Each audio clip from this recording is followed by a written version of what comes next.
சாலிஹ் அலைஹிஸ்ஸலாம் அவர்கள் நம்முடைய கூட்டத்தார்களுக்கு சொன்னாங்க, அல்லாஹ் இல்லா மக்கள் அவங்கள நம்பலை. அவங்க மக்கள்லாம் கேட்டாங்க, அவங்க நீங்கள் ஏதாவது அற்புதங்கள் நிகழ்த்தி காமிங்கன்னா அப்போ நம்புகிறோன்னாங்க. இப்போ அல்லாஹ்கிட்ட கேட்டாங்க, யாரெல்லாம் இவர்கள் அற்புதங்கள் கேட்குறாங்க நம்புறதுக்காக, ஏதாவது அற்புதம் நிகழ்த்தரத்தை அல்லாஹ் சொன்னால் அவங்கள்ட்டே கேளுங்க, என்ன அற்புதத்தை பார்த்தால் அவர்கள் ஈமான் கொள்வார்கள் அவங்கள்ட்டே கேளுங்க. அல்லாஹ்வுக்கு தெரியும் அவங்க என்ன கேட்பாங்க. அப்போ அந்த கூட்டத்தார்கள் சாலிஹ் அலைஹிஸ்ஸலாம் சொன்னாங்க, சிவந்த ஒட்டகம் கற்பிணியாக இருக்க இந்த பாறையிலேருந்து இந்த மலையிலேருந்து பிளந்து வெளியில் வரணும், அது வெளியில் வந்து அது முட்டி போடணும், அதை பார்த்தால் நாங்கள் ஈமான் கொள்வோம். பொதுவாகவே ஒட்டகங்கிறது ஒரு தாயுடைய இதுலேருந்து வழியிலேருந்து வரும். ஆனால் இவங்க சொல்கிறாங்க பாறையிலேருந்து வரணும். அல்லாஹ் அவர்களுக்கு அந்த முஅஜிஸாவை நபியை கொண்டு நிகழ்த்தி காமிச்சாங்க. அதே மாதிரி பாறை பிளந்து உள்ளே ஒரு ஒட்டகம் வந்தது, கற்பிணியாக இருக்கவில்லை, வந்து அது குழந்தை பெற்றுச்சு. அதுக்கு பிறகு அந்த குழந்தையும் அந்த தாயை யாரும் துன்புறுத்தக்கூடாதுன்னு அல்லாஹ் உத்தரவு போட்டான். அவர்களுக்கு அல்லாஹ் இந்த மாதிரி அற்புதங்களை பார்த்தும் ஈமான் கொள்ளாத காரணத்தினால் அல்லாஹ் அவர்களுக்கு ஒரு தண்டனை கொடுத்தான்.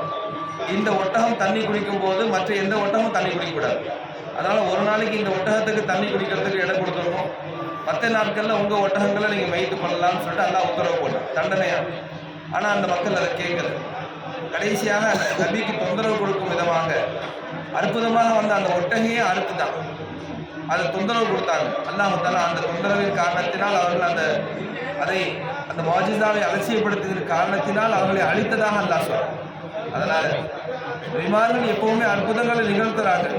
அந்த அற்புதங்கள் நமக்கு ஈமானை வலுவூட்டதாக இருக்க வேண்டுமே தவிர அதை சாதாரணமாக எடுத்துக்கொண்டு போகக்கூடாது. அதனால் இங்கே எல்லாம் நம்மளை கொண்டு வந்திருக்கிறான், ஏதோ எதேச்சையாக நிகழ்ந்தது, நாம் டூர் வந்தோம் அதனால் அப்படி பார்த்துக்கிட்டோங்கிற மாதிரி விளங்கக்கூடாது.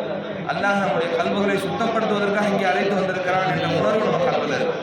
அதனால் அல்லாஹ் தஆலா மனிதர்களை இந்த நபிமார்களுடைய வலிமார்களுடைய பரக்காத்தில் நம்முடைய பாவங்களை மன்னித்து, குறிப்பாக ஹஜ்ரத் அலி ரலியல்லாஹு தஆலா அவங்களுடைய தர்பாருக்கெல்லாம் நம்ம கொண்டு வந்திருக்கிறோம். அவங்க இந்த தீனுக்காக முழுமையாக சேவை செய்தார்கள். ரசூலுல்லாஹ்வுடைய ஆரம்ப காலத்தில் குறைஷி குஃபார்கள் எல்லாரையும் ஒன்று கூட்டி நபியவர்கள் கேட்டாங்க, எனக்கு இந்த லா இலாஹ இல்லல்லாஹ் கலிமாவை மக்களிடத்தில் எத்தி வைப்பதற்கு எனக்கு யார் உதவி செய்வாங்கன்னு கேட்டாங்க. 6 வயசுக்குள்ள அலி ரலியல்லாஹு தஆலா கை தூக்கினாங்க, நான் உதவி செய்கிறவங்களுக்கு.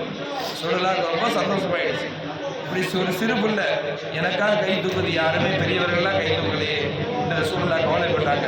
கடைசி வரைக்கும் அல்லாஹ் தஆலா அவர்களுக்கு உதவி செய்யக்கூடியவர்களாக ஹஜ்ரத் அலி ரலியல்லாஹு தஆலா ஆக்கியிருந்தார். கடைசியாக ஹஜ்ரத் அலி ரலியல்லாஹு தஆலா வஃபாத் ஆகும்போது, அவர்களை ஷஹீதாக்கப்படும் போது அவங்க சொன்னாங்க, ஃபுஸ்து பி ரப்பில் காபா, காபாவுடைய ரப்பை கொண்டு நான் சத்தியம் சொல்கிறேன், நான் வெற்றி பெற்று விட்டேன், இந்த தீனுக்காகவே என்னுடைய உயிரை விடுகிறேன் அப்படின்னு சந்தோஷப்பட்டாங்க. அதனால் நம்முடைய வாழ்க்கை தீனுக்காக இருக்க வேண்டும். நம்முடைய சொத்துமத்தை சேர்ப்பதற்காகவும் மக்களிடத்தில் நன்பெயரை பெறுவதற்காக